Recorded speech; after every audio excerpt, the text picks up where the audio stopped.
Hello everybody, welcome to divinely guided 7777। कैसे हैं आप सब लोग? Here I come with the message of the day. तो लेट्स सी कि आज का मैसेज किसके लिए है, किस एनर्जी में है, किस तरह का है। ये एक शॉर्ट वीडियो होगी। अगर आपने मॉर्निंग में देखी तो आपके लिए गाइडेंस है, और अगर आपने एंड ऑफ द डे देखी तो ये आपके लिए डे रिफ्लेक्शन होगा। मैसेज आपने वही लेना है जो लगे आपको अपनी सिचुएशन से मैच करता हुआ। ये बहरहाल मैसेज ऑफ द डे है, तो कहीं ना कहीं आपसे ज़रूर रेजोनेट करेगा।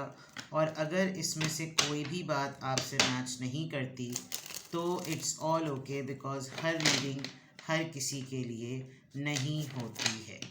ठीक है, तो देखते हैं कि आज का मैसेज ऑफ द डे क्या है। संडे को अमूमन मैसेज थोड़े लेट आते हैं, मैसेज ऑफ द डे, क्योंकि मुझ समेत सभी की मॉर्निंग ज़रा लेट होती है, तो मैं संडे को देर से भेजती हूँ।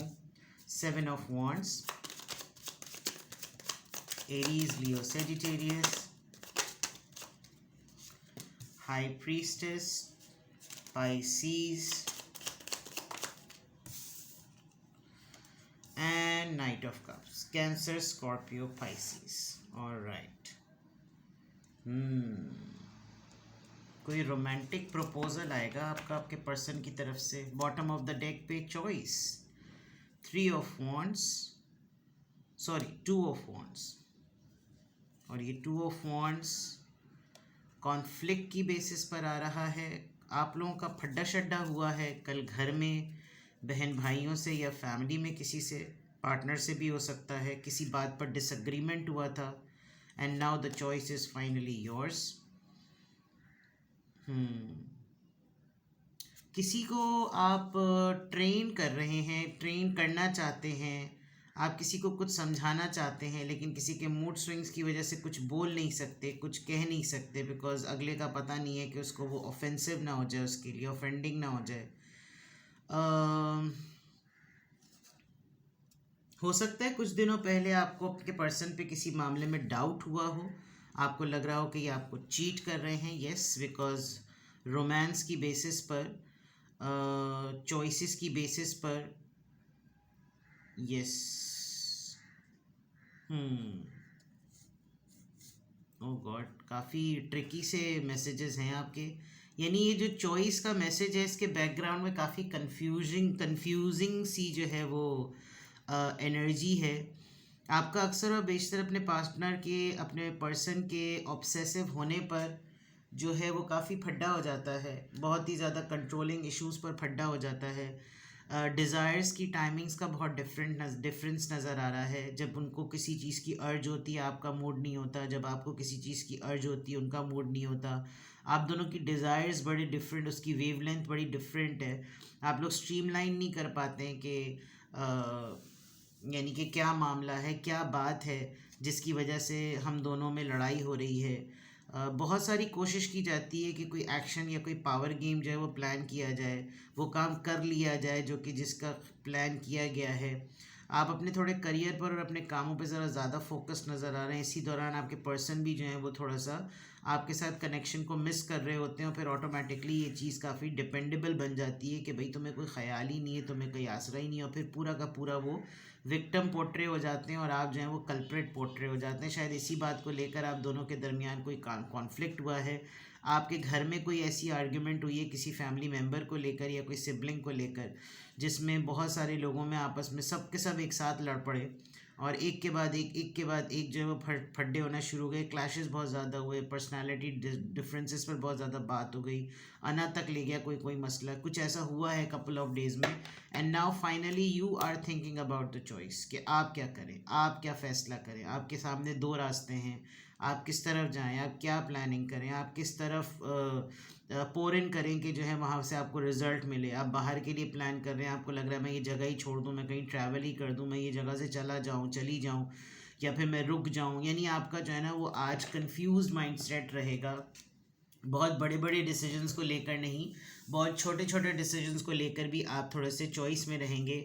आपका मतलब आप कंफ्यूज यूँ नहीं रहेंगे, आपको आपके पास चॉइसेस क्लियर मौजूद हैं, बट आपकी ओवरऑल एनर्जी में होगा क्या मैं ये चीज़ करूँ या क्या मैं ये चीज़ नहीं करूँ। क्या मुझे इस चीज़ से फ़ायदा है, क्या मुझे इस चीज़ से फ़ायदा नहीं है। मतलब आपके सामने प्रॉज एंड कॉन्स दोनों ही चॉइसेस के मौजूद रहेंगे। Now coming back to here, यहाँ पर अगर मैं देखूँ तो आप किसी बात पर बहुत ही ढीठ होकर जो है वो अड़े हुए हैं। अगर कोई आपको पुश करना चाह रहा है कि आप वोकल हो जाएं, आप बोल जाएं, तो आप बोलेंगे नहीं, आप अपने जगह पर खड़े हुए हैं। और ये यहाँ के 5 ऑफ वॉन्ट्स से 7 ऑफ वॉन्ट्स क्लियर हो रहा है कि यकीनन आपका किसी के साथ तो कोई ऐसा डिसएग्रीमेंट हुआ है जिस पर आप बिल्कुल भी नहीं चाहते कि कोई दूसरी बात की जाए, because you are clear enough in your thoughts. और आपको लगता है कि मैंने ही अगर अपनी बिलीफ को ओन नहीं किया, मैंने ही अगर अपने लिए स्टैंड नहीं लिया, तो फिर कोई भी मुझे रौंद के चला जाएगा। आप बहुत प्रोटेक्टिव हुए में हैं और कोई ना कोई चाह रहा है कि आप अपनी खामोशी को तोड़ें। आप जो हैं खामोश होकर, किसी को लग रहा है कि जैसे आप अपनी स्पिरिचुअल इंसाइट्स पर ज़्यादा काम करते हैं, आपको मौजूदा लोगों की या सराउंडिंग में लोगों की कोई इतनी फ़िक्र नहीं है, आप चुप हो जाते हैं, पता नहीं चलता कि किसी भी सिचुएशन को लेकर आपके दिमाग में क्या चला है या क्या चल रहा है, और आज आप इस चीज़ को कंटिन्यू करते हुए नज़र आ रहे हैं। हाँ, ये ज़रूर है कि आपकी खामोशी से कोई डर कर आपको कुछ ना कुछ ऑफ़र ज़रूर कर देगा कि भाई इसकी खामोशी से पिछली दफ़ा भी बड़ा पंगा हुआ था, अब भी अगर इसकी खामोशी को तूल दिया गया ना तो इसने मामला खड़ा कर देना है।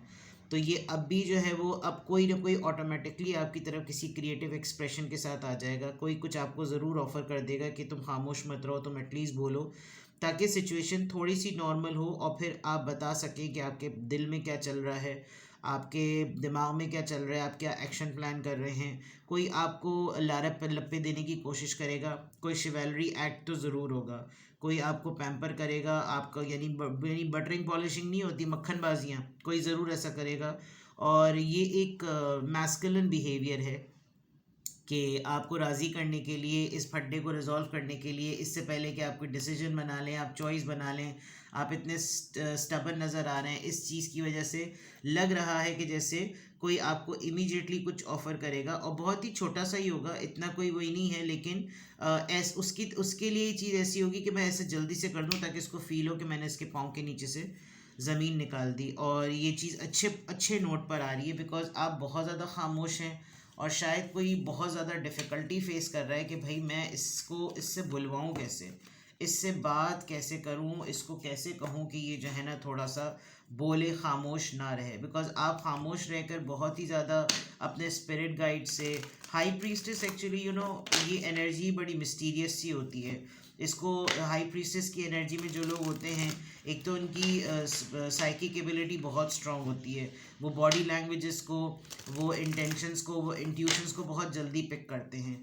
और आप जो हैं वो जितना आइसोलेटेड जोन, कोई ना ऐसा लग रहा है आपकी फैमिली का कोई पर्सन या आपका कोई क्लोज वन आपको आइसोलेटेड जोन में जाने नहीं देना चाह रहा, बिकॉज आप आइसोलेटेड जोन में बाज़ दफ़ा कुछ ऐसे फैसले कर लेते हैं जो कि जिस पर आपको फ्लेक्सिबल करना बहुत मुश्किल होता है। और आज ये सिनेरियो बहुत क्लियर नज़र आ रहा है। ठीक है, देखते हैं जनाब यहाँ से किस ज़ोडिएक साइन का क्या इन्फ्लुएंस नज़र आ रहा है। Sagittarius, find a new meaning. Sagittarius है जनाब, आप खुद सजिटेरियस हैं, दो जगह पर फायर साइन आ भी रहा है। 9 नंबर है ये, basically 9 is a number of almost a completion number. And with the Sagittarius energy, आपके बर्थ चार्ट में कोई सजिटेरियस है, आपके बर्थ चार्ट में सजिटेरियस है, आप किसी सजिटेरियस से डील कर रहे हैं, या ये सिचुएशन किसी सजिटेरियस से बिलोंग करती है, किसी सजिटेरियस ने ही आपसे पंगा लिया है, but you just need to find a new meaning. इस डिसीजन के बाद, इस स्टैंड पे रहने के बाद और इस एक्ट के बाद डेफिनेटली आप कोई नया मतलब ही तलाश करें सिचुएशन का, तो ज़्यादा बेटर होगा। हर एस्पेक्ट से सिचुएशन को ज़रूर देखिए कि आज कल में कोई ऐसी सूरत हाल अगर हुई है तो आपको हर एस्पेक्ट से देखना है कि क्या किया जाए। ठीक है,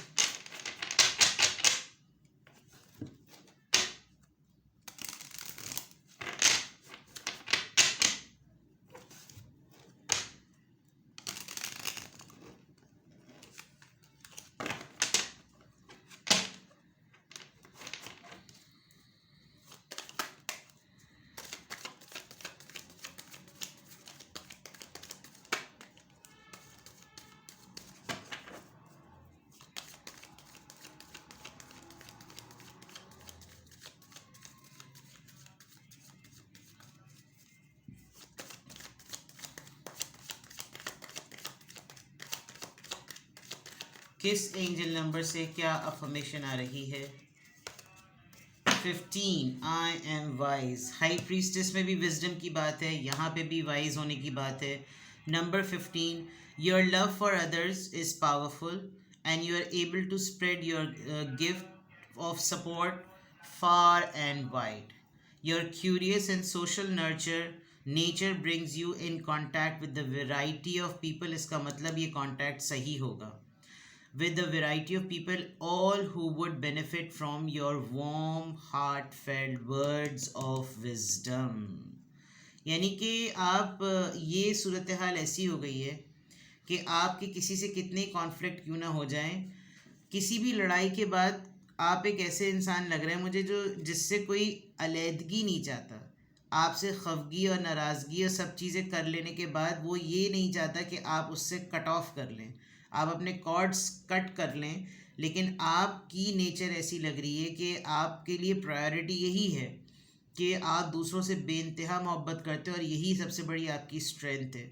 बिकॉज़ आपको लगता है कि आप ये एक गिफ्ट के तौर पर ना पूरी जहाँ पर भी कोई मौजूद हो उसके लिए कर सकते हैं। और आप बहुत ज़्यादा उसमें जस्तजू में भी होते हैं कि आप ये आपकी सोशल नेचर है कि आप दुनिया में रहते हुए अपने सर्कल में रहते हुए ना लोगों को वैरायटी देते हैं कि लोग हर लिहाज से जो है ना वो अपलिफ्टेड हो। अब ये है कि अगर आपका किसी से कोई कॉन्फ्लिक्ट हुआ आजकल परसों में, तो आप साइलेंट हो गए, आप खामोश हो गए, और अब आपकी साइलेंस पर ना कोई अब वो कह रहा है कि नहीं भाई गलत हो गया, फड्डा नहीं करना चाहिए था, बिकॉज अब अगर इसने ज़िद पकड़ ली ना तो फिर मामला गड़बड़ हो जाएगा। तो just you need to say that I am wise. आपने किसी को थकाना नहीं है अपनी इस अटेम्प्ट की वजह से, but you just need to say that अगर कोई और बुरा बिहेव कर रहा है तो आप उसके लेवल पर ना जाएं। ये जो 5 ऑफ वॉन्ड्स आया है, किसी ने कुछ ऐसी बात कही है तो आप अपने स्टैंडर्ड को देखें, आप अपने ग्रेस को देखें। ठीक है जनाब, तो आज की अफर्मेशन में अल्हम्दुलिल्लाह I am happy, I am confident, I am strong and I am wise. ठीक है, अपना बेहद ख्याल रखें। Bye bye.